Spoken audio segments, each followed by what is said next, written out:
Boa noite, começa agora o Web Divan. O Web Divan é nosso programa semanal sobre psicologia aqui da UTV. Eu sou Renata Antonelli, a Tata, que já está no chat aqui com vocês. Neto Palma, querido, que está aqui, já está comentando sobre o assunto. Acho legal demais. Até já comentei com a nossa entrevistada o que você falou aqui no chat. Eu vou falar para todo mundo daqui a pouquinho. Um beijo, Sena, que está aqui. Davi, a Chata, que legal, a Chata tá aqui. Ana Maria, um beijo para você, para todo mundo. Lisa, um beijo para todo mundo que está assistindo o Web Divan. E como eu disse, o Web Divan é nosso programa semanal sobre psicologia. Toda semana a gente fala sobre um assunto relacionado à subjetividade humana, assim como a psicologia. E hoje, como vocês, quem já está no chat já viu, mas quem não está, quem está só assistindo, pode ainda não ter visto sobre o tema de hoje. Hoje a gente vai falar sobre o medo de dirigir. E para isso, ninguém melhor, né, do que a Cecília Bellina, a psicóloga que está aqui comigo hoje. Boa noite, Cecília. Boa noite. Você sabe que eu estou aqui fazendo um treino mental para não te chamar de Celina. Se eu te chamar de Celina, você me corrige. É Cecília. É Cecília Bellina. Mas se juntar os dois, dá Celina. Eu tava aqui falando assim, meu Deus do céu, não é Celina, não é Celina, é Cecília, é Cecília. Mas muitas... Às vezes até entrevistas de jornal já saiu Celina, né? Eu acho que é juntar os dois. Cecília, me conta como é que é isso, né? Quando a gente fala do medo de dirigir, até para quem não tem medo, ou nunca teve medo, né? Tem pessoas que nunca enfrentaram a ansiedade de dirigir. Lógico que a grande maioria das pessoas, quando começa a fazer uma coisa que nunca fez, sente algum tipo de medo. É o medo do novo. É o medo do novo. É o medo do novo. Medo de ladeira, medo de coisas que são mais difíceis no processo, nesse processo. Isso. Mas como é que é o medo de dirigir? Você estava me contando, né, que tem várias unidades. Isso. Vocês atendem várias unidades. Isso. Que é um trabalho muito grande, então quer dizer, parece que o número de pessoas que tem medo de dirigir é altíssimo, né? Altíssimo, altíssimo. Na realidade, vamos começar aí pelo medo do novo. Dirigir é um comportamento que todo mundo passa por ele, né? Passa pelo novo. É um comportamento totalmente expositivo. Não é uma coisa que você primeiro treina num lugar fechadinho e depois você se expõe socialmente. Não. É uma aprendizagem totalmente expositiva. Então é muito comum todo mundo ter medo no começo. Agora, qual é a grande diferença do medo do novo e o medo patológico? O medo do novo, ele passa. Tá? Ele passa, você não para de dirigir e passa. Agora, o medo patológico, ele existe na realidade, como você também conhece, mas vamos contar para quem não está nos escutando, que é assim, o medo é uma emoção, e é uma emoção boa, ao contrário do que todo mundo diz, não, eu senti medo, é ruim, não. O medo, ele nos protege. Então, é o medo que protege a gente. Quando esse medo para de ser protetor e começa a atrapalhar a minha vida, ele virou medo patológico, tá? O medo doentio, o medo patológico é aquele medo que eu quero fazer, mas não consigo. O medo patológico não é que eu faço com medo, eu não faço. Não é que eu dirijo com medo, não é que eu vou com medo, eu não faço. Né?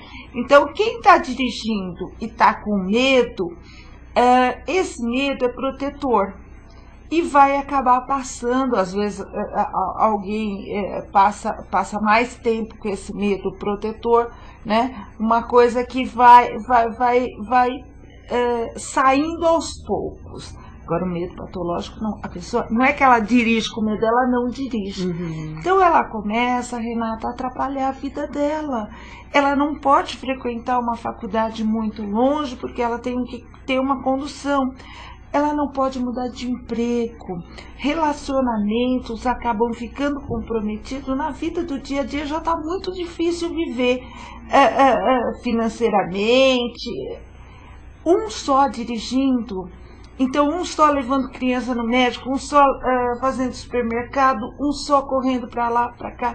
Então, compromete relacionamentos familiares. Então, assim, é um medo. Eu digo que é o medo que mais atrapalha a sua vida. Por quê? Eu tenho medo de avião. Medo de avião?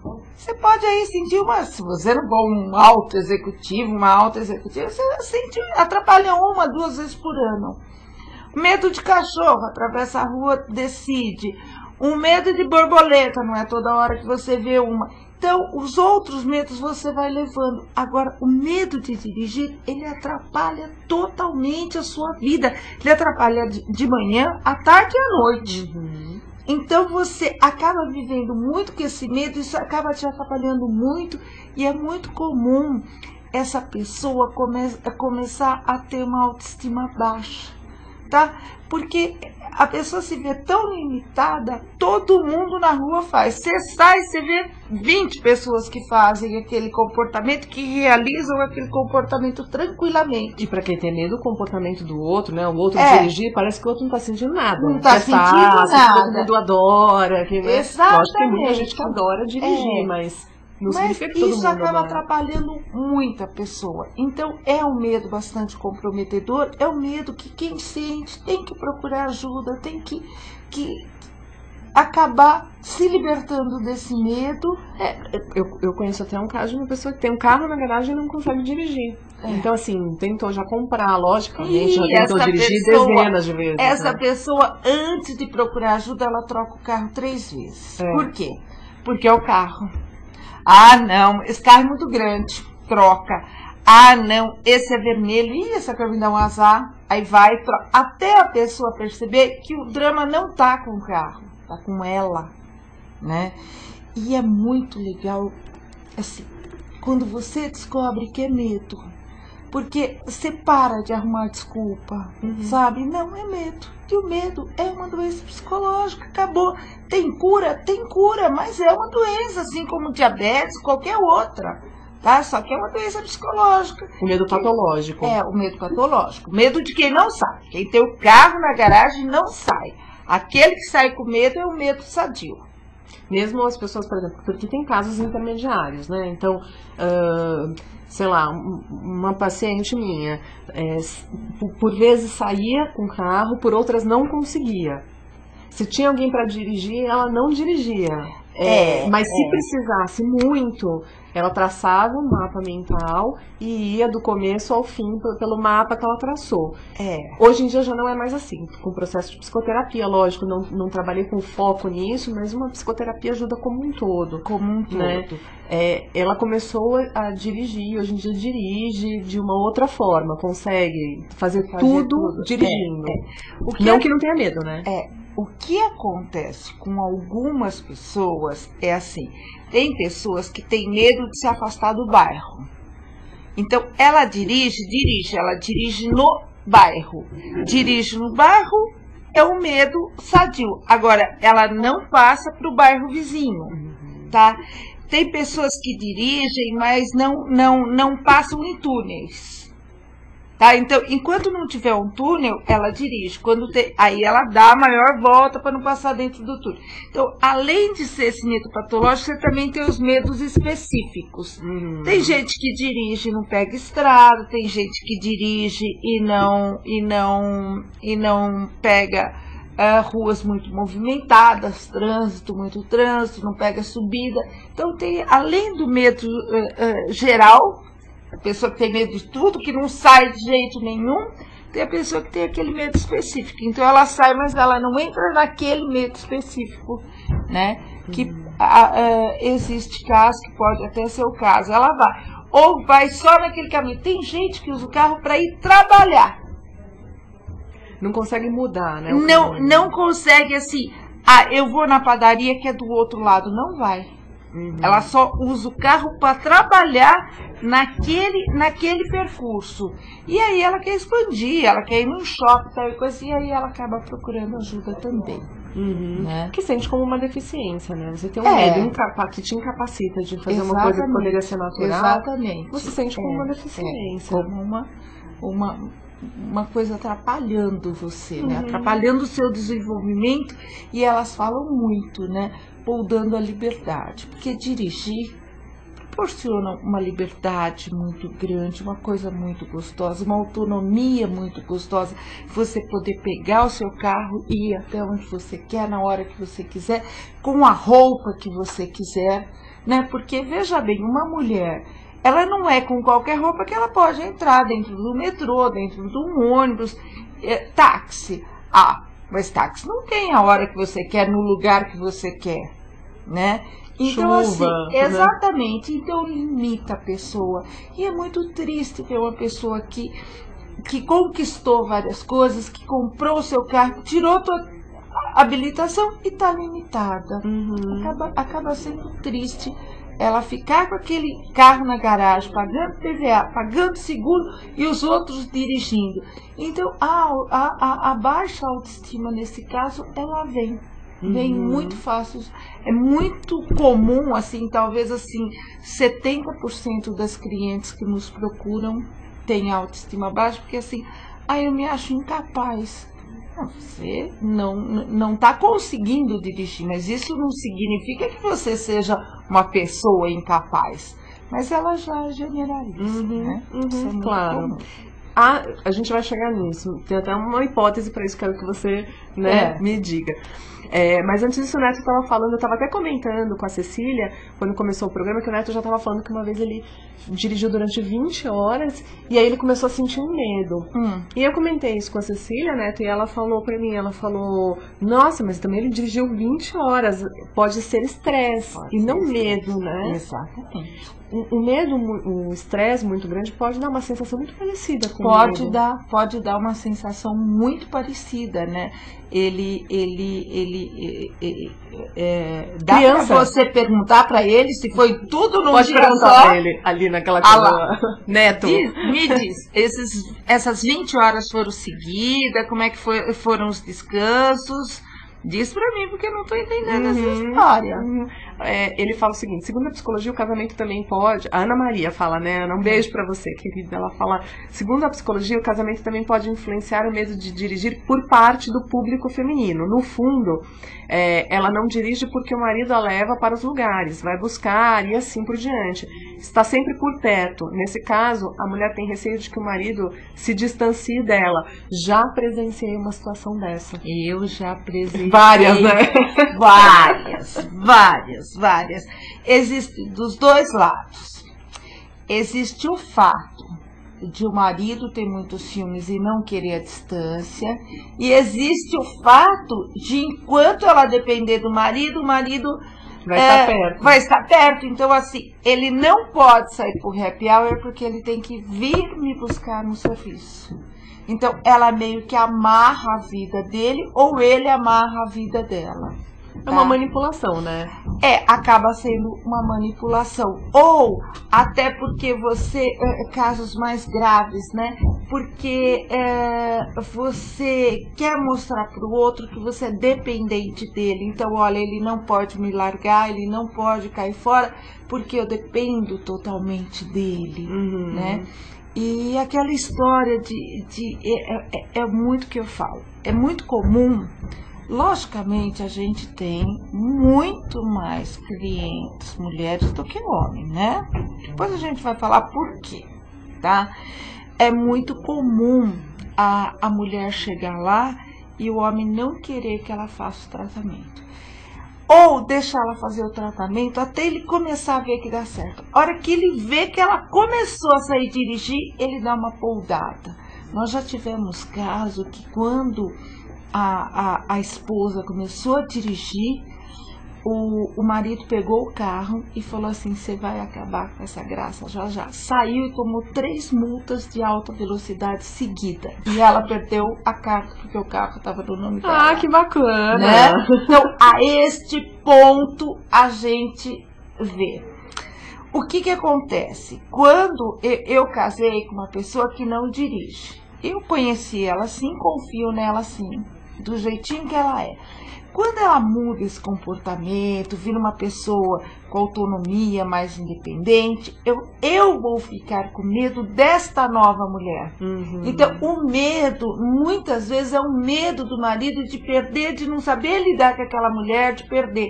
E esse medo, eu falo, também é o medo do novo. Se você insistir em mostrar para ele que você vai continuar sendo a mesma mulher, vai ter a mesma integridade no casamento, tudo dirigindo, esse medo dele passa. Então, é o medo do novo. Que mulher é essa? Não conheço essa mulher. A mulher que eu casei não dirigia. A mulher que eu casei era totalmente dependente de mim, não trabalhava fora. Que história é essa? Então, ele vai ficar com medo do que está por vir. É uma coisa que a gente sempre fala aqui no Erdivan, quando a gente começa a trabalhar com crianças, né? A gente vê que a criança começa a mudar um comportamento, a família tende a tirar a criança da terapia. Exatamente. Foi a minha maior frustração quando eu comecei a atender criança. A criança melhora, os pais tiram, a criança melhora, os pais tiram. É impressionante. E é a mesma coisa o dirigir. Porque você começa a dirigir, aí o outro para de apoiar. Enquanto tá assim, enquanto tá lá, mas não tá dirigindo, tá aí coisa, começa a querer. Não, ele vai e não apoia. Eu já vi um caso de um pai tentando ensinar a filha a dirigir, que tinha medo de dirigir, e toda vez que ele ia ensiná-la, sair com ela para ela dar uma volta, no próprio carro, que ela não dirigia, ele sempre brigava com ela por alguma razão, sempre dava uma briga horrorosa, e o trauma dela ficava pior, e ela não queria dirigir de jeito nenhum. Vou fazer uma pausa de 1 minuto aqui, para chamar. Mas você não vai entrar no estúdio? Você veio até o Erdivan e vai ficar aí fora? Não tô entendendo. Cadê a Marcela? É lógico que é pra você entrar. Entrar, me dar um beijo. Ah, entendi. Só pra ver que minha irmã gêmea. É quase gêmea. Gente, o cabelo é igual, olha. Oi, querida, tudo bom? Tudo prazer. Cecília, Marcela, querida, por favor, a nossa plateia. Hoje, peraí, deixa eu só mostrar como ela é linda. Né? Ela é linda, gente. Olha lá. Quem que... é gata. Senta aqui com a gente, minha amiga. Você tem medo de dirigir? Não, né, amiga? Não, nenhum. Nunca teve? Nunca. Nunca? Conhece alguém que tem? Conheço. A Luciana, minha cunhada. Ela tem medo de dirigir? Tem. Ela não dirige, né? Não, ela na verdade não dirige, nunca. Ah, vamos indicar a Cecília pra ela não perder esse medo de dirigir, é verdade. É verdade. Né? Tem outros fatores aí que a gente vai falar que você vai entender bem, vai identificar por que não dirige, né, Má? O Neto estava falando que ele foi para Porto Seguro dirigindo, ele que dirigiu 20 horas, e que são 2.300 quilômetros, só parava para abastecer e lanchar no carro. E aí foi o que a gente falou, né? Isso tem mais jeito de estresse, tá? Do que de um medo patológico, tá longe de ser, né? Uma pessoa que dirige 20 horas na estrada e pra Porto Seguro. Você não tem medo de dirigir. Isso foi estresse mesmo.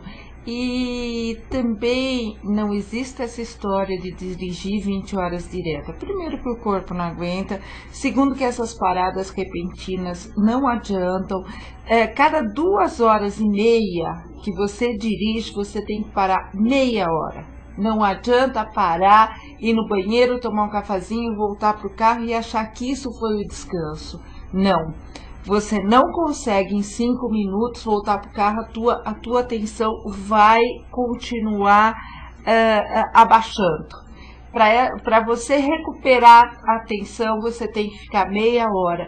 Então, cada 2 horas e meia hora parado. Se você... Agora, sempre. Um pouquinho, sempre. Agora, pera um pouquinho, 20 horas... Não. O que você fez não tem muito. É macho, né, Neto? É macho. Mas vamos pensar que a gente tem que mudar o comportamento. O comportamento no trânsito a gente tem que mudar. Não adianta. A gente está perdendo muitas pessoas. A gente está deixando milhões de pessoas aleijadas. Então, assim... tem que se levantar uma bandeira para a educação de trânsito. E o que o Neto fez não é legal. Não é legal. Explica, né, Neto? Ele sabe que não é legal. Dormir no volante é uma coisa muito comum. Eu não durmo, eu tenho autocontrole. Ninguém tem autocontrole com sono. Imagina, outro dia eu tava indo pro consultório, um sono, aquele sono que não tava aguentando. Eu encostei a cabeça assim no banco. Peguei no sono. Exatamente. Eu escutei Gabriel Monteiro da Silva, eu tava no meio do trânsito, dormindo, tranquila. Né? E tem gente que acha, não, eu controlo, meu sono controla nada. E aí a gente vê esses acidentes horrorosos, perdendo tanta gente nova, tanto pai de família, tanta criança. O Brasil precisa mudar. Mas você acha que é uma coisa social, então uma questão no Brasil, Porque assim, querendo ou não, eu acho que faz diferença. A gente está num país onde, né, existem políticas educacionais melhores, então o povo é politicamente educado, ou aqui, que a gente não tem nenhum tipo de educação, né? O trânsito acompanha a educação do país, né? Então, assim, se você está num país que tem uma educação de primeiro mundo, você vai ter uma educação de trânsito de primeiro mundo, tá? Aqui a gente não tem. Além da gente não ter essa educação de trânsito de primeiro mundo, a gente não tem a educação de trânsito em casa. Tá? Então, sua mãe não te ensina como atravessar a rua. Por que ela não ensina? Porque ela não sabe, ninguém dá o que não tem. Aí você espera alguma coisa da escola. Apesar de estar no código lá que é obrigatório, não existe. Mas na escola eu lembro de ter aprendido, lógico, existem escolas e escolas. Eu lembro de a gente saía, isso assim, quinta série, para aprender a andar na rua, andar no trânsito. Como andar na calçada, como atravessar na faixa de pedestre. Por que tem que respeitar o sinal? Educação, né? Mas que colégio você deve ter visto isso? Claro. Existe aí a maior parte, não, 99,9% que não ensina, tá? Aí você espera da escola, você não tem. Aí você espera do social, o social pior ainda. Você espera dos pais, você espera modelos bons, você não tem. E aí, última chance é a autoescola. E que piora tudo de uma vez. Nem fala. Aí que piora. Olha o Neto, que bom exemplo. Não, Neto, impressionante. Que bom. Justo você, que é assistente profissional da Abdivan, meu primeiro assistente da Abdivan, ele fala assim, meu último acidente foi em 2006. Tudo bem, faz 6 anos também, né? Tá tudo bem, tá tudo bem. Eu dormi no volante chegando em casa, 3 quilômetros de casa, capotei o carro, já bati umas 20 vezes. Risos? Você ainda ri? Já bateu umas 20 vezes?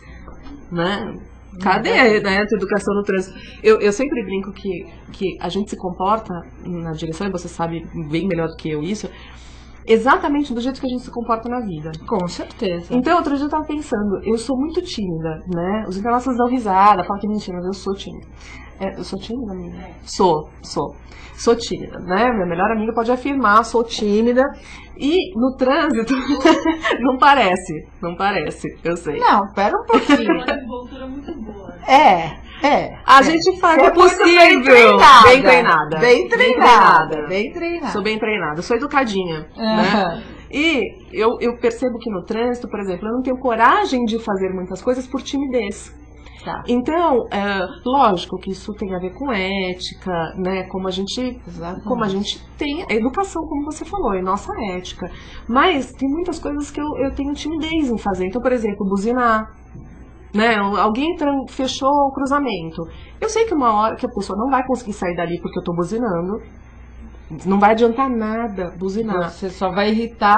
Eu vou irritar quem tá em volta e vou chamar uma atenção, né? Porque quando você buzina, você tá chamando a atenção pro teu carro. Todo mundo. Você chama olhares pro teu carro. Pra que eu vou buzinar? Mas eu sei que é muito mais por timidez do que por educação. Tá. A gente tem que ser honesta com a gente mesma, né? Pros outros a gente pode até mentir, mas pra gente mesmo tem que ser honesta. O carro também, ele acaba propiciando a algumas pessoas. Você é uma pessoa educada, uma pessoa tímida, você é educada e tímida em todos os lugares que você frequenta. Você não é educada no banco e é mal educada no supermercado. Não, você tem um padrão de comportamento. Agora, o carro, ele tem o poder de transformar esse padrão de comportamento. Tá? Por quê? Porque o trânsito é um grande vale-tudo. Tá?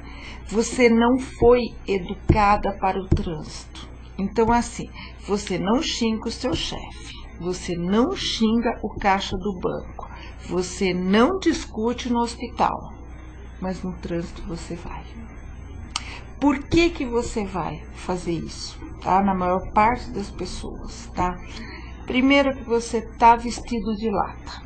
Já viu coisa do Pateta? O desenho do Pateta é o próprio Pateta. Você se veste de lata, você fica mais duro, você fica mais rápido, você fica mais, você foge, você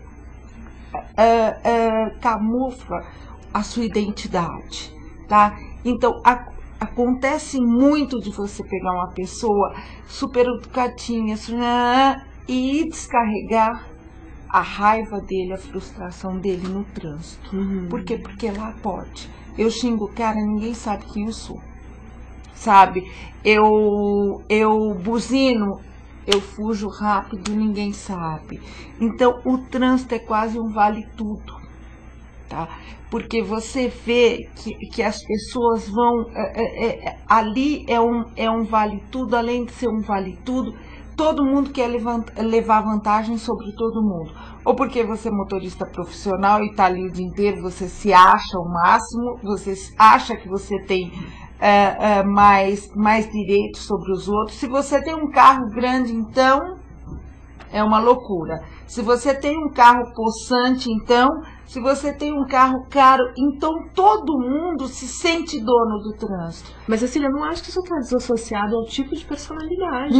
Não está desassociado ao tipo de personalidade. Você leva a sua personalidade para o trânsito. Só que ele propicia para você que você faça algumas coisas que você não faria em outro ambiente. Protegida pela máquina. A minha mãe me ensinou a ficar quietinha dentro de uma igreja, dentro de qualquer templo.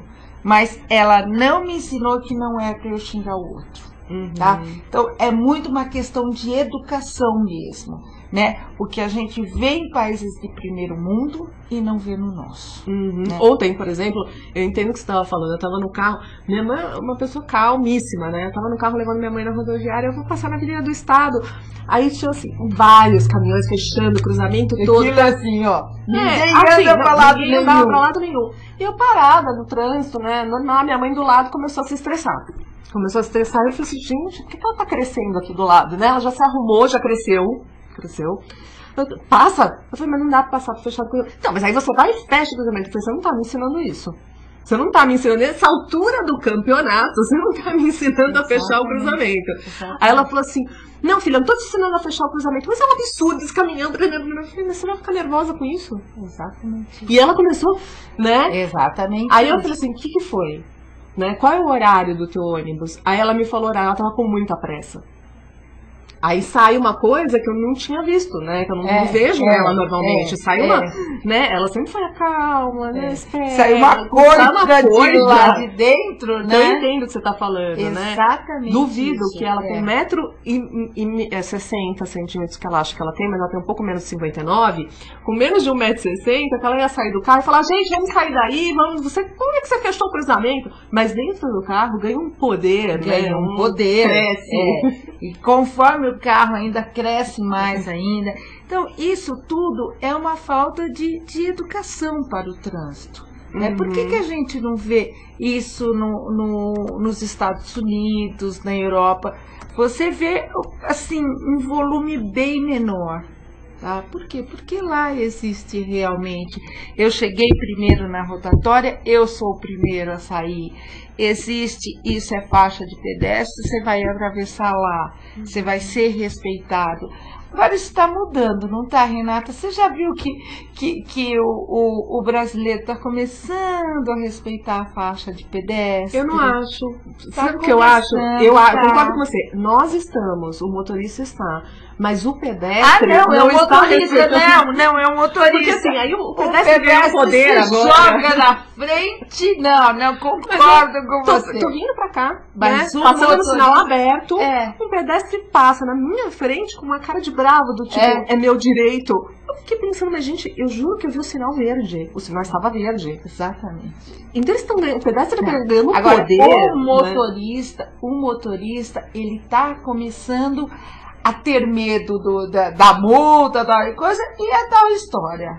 ou vai mudar de comportamento porque tá doendo no bolso, ou porque vai ser educada a mudar de É comportamento. verdade. Olha, na verdade, eu não sou tímida. O problema é que eu tenho dó do meu dinheiro. Eu trabalho muito pra ganhar. Eu tenho dó de ficar pagando multa. Suave. É por isso que eu não fico sendo multada. Raramente, né? Acho que eu recebi 3 multas na vida. Por quê? Porque eu tenho medo mesmo de dói no meu bolso. Né? Mas comprar uma roupa nova do que dar dinheiro. Agora me fala uma coisa, prefeitura. Cecília, isso que eu falei que eu ia te perguntar. Lógico, a gente estava falando dessa questão do marido e da mulher. Quando o marido começa a ver que a mulher está dirigindo, ele tende a atrapalhar o processo, porque isso alimenta a relação. Também não tem uma coisa, e lógico, né? Aí só por essa tua fala a gente percebe que tem uma questão muito simbólica do dirigir, né? Foi o que você falou. Dirigir faz com que a gente ganhe uma liberdade muito grande em atitudes, etc. Uma pessoa que não dirige, você pensa da forma contrária também, do aspecto simbólico do não dirigir, como uma tentativa, uma defesa mesmo para não ser livre, e que não ser livre é protecional, protege a pessoa de diversas coisas. Não é assim, todo mundo, tá? Mas existe sim, existem pessoas que não querem se impor na vida, não querem, sabe? Por quê, né? É o medo, aí não é o medo de dirigir, é o medo que esse comportamento pode trazer para ela, né? Então tem. É gozado que na direção tem de tudo, né? Tem pessoas que falam assim, não, eu não dirijo um carro porque eu não sei dirigir minha vida, né? Esse aspecto básico, simbólico que a gente pensa na questão da direção. Mas isso não é verdadeiro. Tem muita gente que decide a vida totalmente, que faz de tudo e não dirige, né? Então, assim, quem cuida de medo de dirigir ou de transtornos em si, dentro da direção veicular, você encontra de tudo. Que pode estar desde esse aspecto simbólico de medo de dirigir a própria vida, até dentro de uma relação de dependência com o marido. E a gente, são casos extremos, mas como o programa é o assunto do programa, às vezes a gente chama isso de ganho secundário. Eu não vou dirigir porque se eu dirigir, meu marido vai perceber que eu não dependo mais dele e vai me largar, tá? Então eu chamo isso de ganho. Ela fala que ela quer dirigir, mas o ganho secundário é não dirigir. Ela está ganhando a atenção do marido, tá? Então ela nunca vai dirigir. Por quê? Porque não é que ela tem medo de dirigir. Ela tem medo de perder o marido. Ela quer controlar. Ela quer controlar, né? Então tem os ganhos secundários que você vê no processo terapêutico e que você vê, não, eu tenho medo, não é medo. E aí o trabalho que vocês fazem, né, a gente estava conversando de terapia cognitivo-comportamental, para trabalhar, assim, tudo, desde o medo até a ansiedade, qual que é essa fobia, por quê, de onde vem, tá na relação, não tá na relação, tudo. Então, a gente trabalha mais o comportamento, tá? Como a gente trabalha, tá? A gente trabalha, a primeira vez que a pessoa vai lá, ela faz uma entrevista, lógico, a gente chama de entrevista psicológica, e aí a gente conhece a vida dela,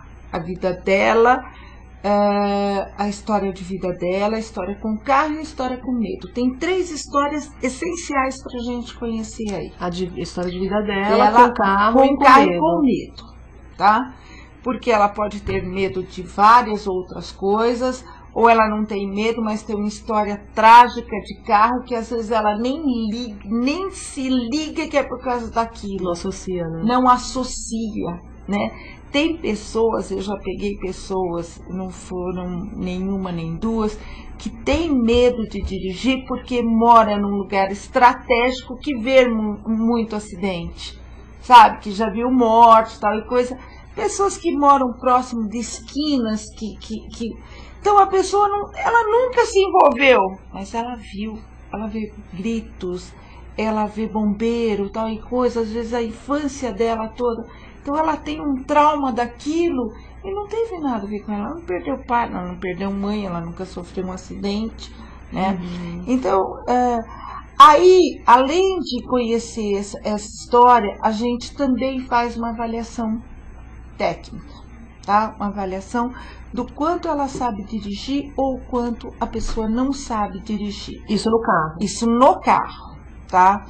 E depois... É carro de autoescola? Curiosidade, aquele que tem o pedal do lado do instrutor? É tipo um carro de autoescola. É tipo um carro de autoescola, mas não é, porque as clientes são habilitadas, né? Nossas... Então... Todas têm que ser habilitadas, ou não? Quando não é habilitada, aqui em São Paulo, o Grupo Cecília Bellina tem uma autoescola que é para não habilitadas com medo. Então, primeiro habilita, depois faz o processo. Ou já faz o processo na habilitação. Entendi. Tá? E quando a gente não tem autoescola, a gente faz só o lado emocional. Porque aí, por exemplo, em BH... Aí faz só o emocional e faz o prático na autoescola. Porque assim, o medo ele tem que ser enfrentado. Você mais psicóloga também sabe isso. Seja medo de que for, tem que ser enfrentado. O único modo de você perder o medo é o enfrentamento. Ah, mas eu tenho medo de elevador. Vamos enfrentar o elevador. Eu tenho medo de altura. Vamos enfrentar a altura. Como enfrentar, Cecília? Gradativamente. Tem medo de elevador, não vá querer ir pro 20º andar de uma vez só. Né? É de pouquinho em pouquinho. Então, a gente acredita que para a pessoa perder o medo de dirigir, ela tem que enfrentar, tá? Só que aí que está a grande diferença do medo de dirigir. Para perder o medo, ela vai ter que enfrentar. Então, ela não pode chegar no meu consultório e ela falar, eu tenho medo de falar assim, então enfrenta. Chega na tua casa hoje e dá uma volta de carro. Eu não sei se essa pessoa sabe dirigir. Eu não sei se o medo dela é medo porque ela não sabe dirigir. Ela tem medo dela dirigindo. Então, eu não posso dar esse conselho, tá? Então, eu vou enfrentar junto com ela. Primeira vez, a gente chama de avaliação. A gente vai pro carro e vê se ela sabe dirigir, ou não. Sempre uma psicóloga. Se ela sabe dirigir, se ela não sabe dirigir, se ela sabe dirigir, não confia nela, se ela não conseguiu aprender, ver o que e os sintomas físicos. Porque a pessoa na cadeira, ela tá legal. Ela sentou no banco, ela se transforma, né? Ela começa a suar, ela começa a tremer. Eu tenho que ver tudo isso. E depois a gente propõe para ela, toda semana, tá numa aula prática e tá num grupo terapêutico. É o processo que eu mais gosto. Existe o processo da psicóloga sempre no carro, existe o processo de um acompanhante psicológico no carro e individual com a psicóloga, mas eu gosto desse processo. O grupo terapêutico, aquilo lá, vigilantes do peso, a AC, ajuda o grupo terapêutico e a parte prática. Então, ela toda semana faz a parte prática. Que é a habituação, né? Que é a habituação. Primeiro a aprendizagem. Se não existir aprendizagem, depois a habituação, né? Então, eu começo com a aprendizagem, depois eu vou pegando ruas mais movimentadas, até chegar no estrado. Tá? E aí a habituação. Aí quando ela tá bem, aí ela passa tudo isso pro carro dela. Né? Aí ela passa sozinha.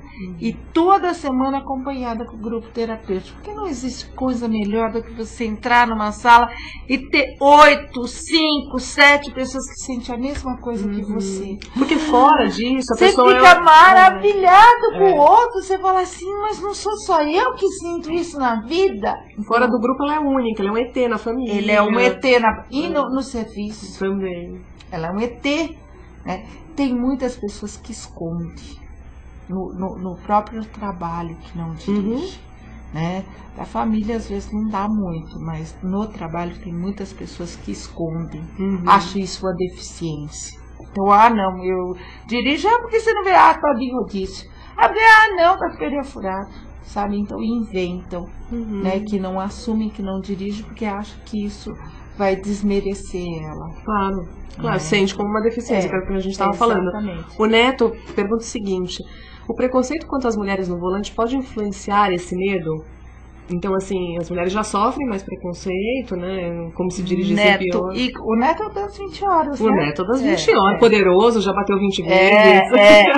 Olha, que você não conta que você também tem preconceito com mulher no volante. Não, não é tão gente. Não, mulher no volante, segurança constante. Guarda isso. Neto, não, deixa eu tecer uma comparação com o Neto. Ele bateu 20 vezes. Eu não bati nenhuma em 18 anos que eu dirijo. Isso quer dizer que mulher no volante, segurança constante. Então tá, Neto, tá respondida a sua questão. Tem outra. Mulher no volante, perigo distante. E olha, eu vou achar amarga até o fim do programa. Ele provoca. Todo programa dá uma provocada. Olha, como tem a ver esse preconceito de mulher no volante, como tem a ver de elas não enfrentarem por medo do preconceito. Tá?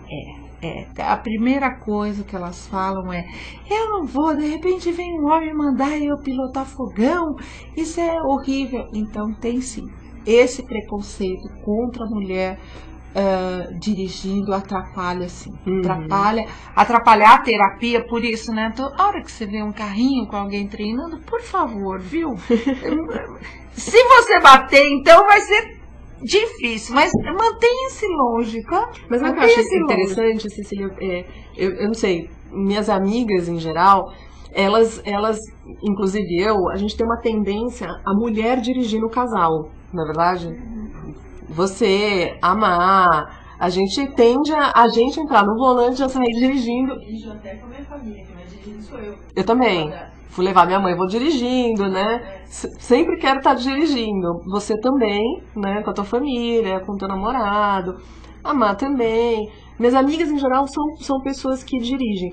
Mas, lógico, elas têm um perfil muito parecido, né? Que é um perfil de mulheres mais independentes, que se colocam mais nas situações, que falam mais de si mesmas, que são mais poderosas. Exatamente. São mulheres mais poderosas. Exatamente. Não são mulherzinhas, até porque eu não conseguiria ser amiga, muito amiga de uma mulher muito passiva. Tende a ser mais parecida com a gente, os semelhantes a gente. Então eu acho interessante, por isso que eu te falo, eu percebo essa questão da personalidade, de um jeito de ser no mundo, né? Serem pessoas que se colocam mais poderosas e por isso dirigem mais. Agora sim, o preconceito contra a mulher, eu acho que ele vem assim muito de uma. O carro passou, era um objeto de homem. Fálico, né? Até agora, fálico. Era um objeto ou ainda é? É. Quando a gente vai no aniversário do menininho de 2 anos, a gente leva o quê? Carrinho, né? Carrinho. E pra mim, eu levo carrinho pra menina. De propósito. Mas quase todo mundo leva boneca, né? Então, quer dizer, carrinho pro menino, bonequinha pra mulher. Por quê? Homem gosta de praticidade, de motor, mulher gosta de emoção, de bebezinho, de carinho. Então, quer dizer que o homem se sente o dono do trânsito, se sente o dono do espaço, se sente o dono do carro. Agora, graças a Deus, tem as seguradoras aí que tá pegando firme no nosso lado. A gente é mais cuidadosa, a gente vai pro volante, a gente vai com toda essa emoção que a gente tem, a gente toma mais cuidado, a gente bate menos, a gente não usa o carro como um brinquedo ou como uma coisa para sentir emoção. Eu não vou dirigir para sentir emoção, eu vou dirigir porque ele facilita a minha vida para burro, né? Então, a gente vê o carro de um modo diferente. Um moço que o papai não deu um carro quando fez 18 anos. Vai um moço de classe média baixa. O primeiro salário dele ou é para tirar a carta ou é para comprar o carro. O primeiro. A mulher não faz isso. A mulher vai estudar. Ela vai ver se a mãe está precisando comprar aquela casa. A mulher ela vai para um outro caminho, né? ela não vai, a primeira coisa, comprar um carro. Então, assim, a gente usa o carro de maneira diferente. A gente usa o carro por praticidade,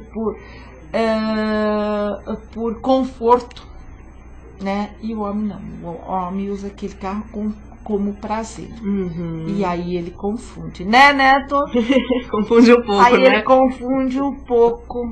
Eu adoro, né? Você pega tanto no nosso pé, piada machista, que quando vem alguém aqui, né, que te capta mais, sabe que você tá sendo irônico, né? Pega no teu calo, te conheço. Mas é engraçado, eu tava falando do tio meu, que ele ficava, eu lembro, domingos a gente comendo na casa da minha avó e meu tio ficava limpando o carro, fazendo carinho no carro. Eu falava assim, gente, mas pra que tanto carinho nesse carro, ainda né? Existe muito hoje homem lavando carro. Agora, quantas mulheres você já viu lavando carro domingo de manhã? Você? Eu também já lavei. Adoro carro limpo, mas é muito mais por um toque do que pelo carro. É toque, eu tenho certeza. Que é transtorno obsessivo compulsivo, que eu não posso ver aquela sujeira no carro. Então, mas é assim, a relação de homem e de mulher com diferente, carro é diferente. E eles se acham, né? Eles se acham. Mas nem todos. Eu adoro os homens quando eles se separam, que a primeira coisa que eles fazem é trocar o carro, né? Acho incrível, não é? O homem se separa quando você vê ele trocou o carro. A mulher emagrece, compra a roupa nova, o homem troca o carro. A mulher fica linda, né? A mulher fica linda, o homem vai e troca o carro. Exatamente. Você vê como a relação é diferente, né? Então eles se acham que eles são donos da rua, né? Lógico que o teu público é muito mais feminino, né? 85%. Meu Deus. Bom, 85%. E os 15%? O que você observa nos homens? Os 15%, assim, eles procuram ajuda quando não dá mais. Quando o chefe põe eles na parede, quando a namorada, a esposa, a situação que ele tá, aí ele vai. Agora, ele não desiste. A mulher desiste mais do tratamento do que o homem. Ele entra e ele sai, né? É um tratamento às vezes diferenciado, muitas vezes ele já tem o domínio do carro, até porque ele já brincou muito com isso, ele conhece o carro, às vezes ele conhece mecânica do carro, mas ele realmente tem medo de dirigir, né? Mas os 15% eles saem dirigindo e aí eles, a maior frustração deles, e são moços, não são assim, se tiver uma estatística, as mulheres procuram dirigir com idade maior do que os homens. Os homens, com a hora que não vê como dirige, 25, 26, já está lá tentando se curar. E eles falam que a maior frustração é não poder entrar num motel.